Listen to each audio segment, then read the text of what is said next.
So, I mean, at the core, we're telling the story of this hacker, but the reality is that he's on a very personal quest in the city.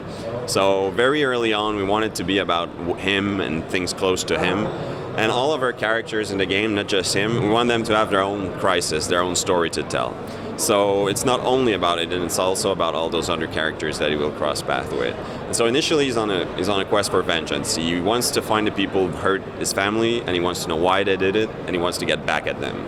So they're mysterious people, and he's hunting those people down. So it starts that way, and with hacking, he figures more and more stuff out. He can overhear conversation, he learns things, and eventually he will become a full-blown vigilante. So not only getting back at those people for personal reasons, but in general, because now he wants to, fix certain things in the city. But a lot of that, and that's what we like doing, is it's happening in the player's head. So that we want the player to have his own motivation too. It's not just about Aiden. Aiden is your avatar, right? So it's to be both sides. So yes, he's going to become a vigilante, but you decide, what kind of vigilante, how far you're willing to go to inflict that justice on Chicago. There's a couple of different inspirations. For sure, on the book side, there's Stevenson has done a lot of great literature, mixing common day technology, looking at some of the things that surrounds us in terms of technology and how it affects us. Gibson also is a great writer in that genre, which is using technology not necessarily in full cyberpunk. It's more of a realistic use of technology, but it's an interesting mix.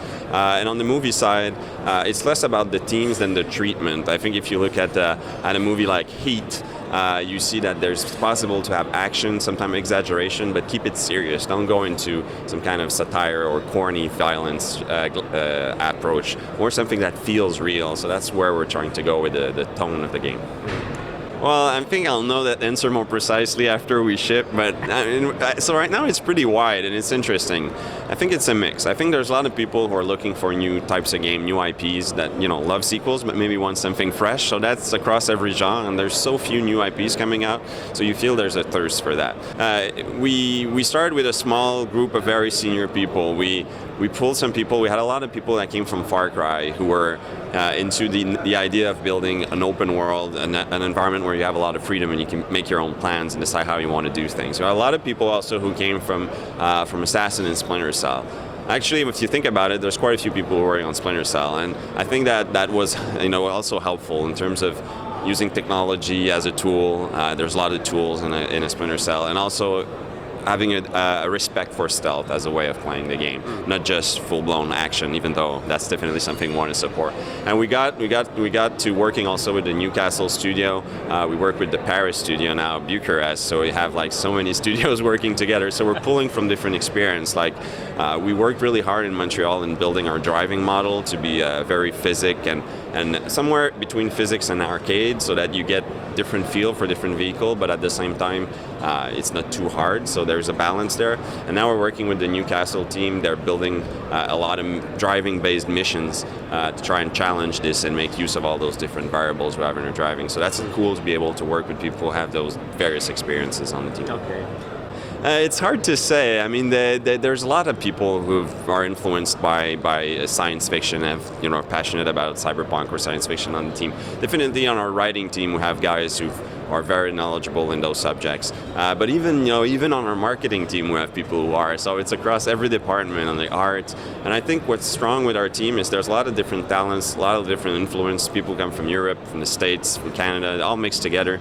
Different kind of influence. So for example, one of our artistic director is very passionate about making sure the city is completely realistic, very strong in architecture. She uses words I don't understand referring to architecture, and that's totally fine because she knows what she's doing and that she's bringing that to the game. And everybody's bringing their own background to the game, and I think that's what makes it a good development team actually.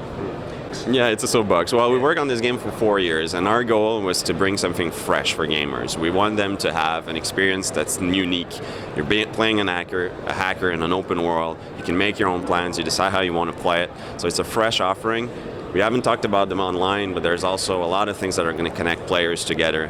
You're going to be able to hack into other single players' games, surprise them without them knowing it. You're going to be able to connect with gamers who are playing on their mobiles. So there's a lot of new things going on. We'll also work really hard to execute well the things that people like in driving and shooting and in stealth. So I think we have a pretty big package here that's exciting, and I can't wait for people to play it in November 21st in Europe. I can't wait for you guys to have a chance to play the game soon, November 21st. The game's going to be available in Finland, and I hope you guys enjoy it, and I can't wait to hear your feedback. Now is the time to wake up.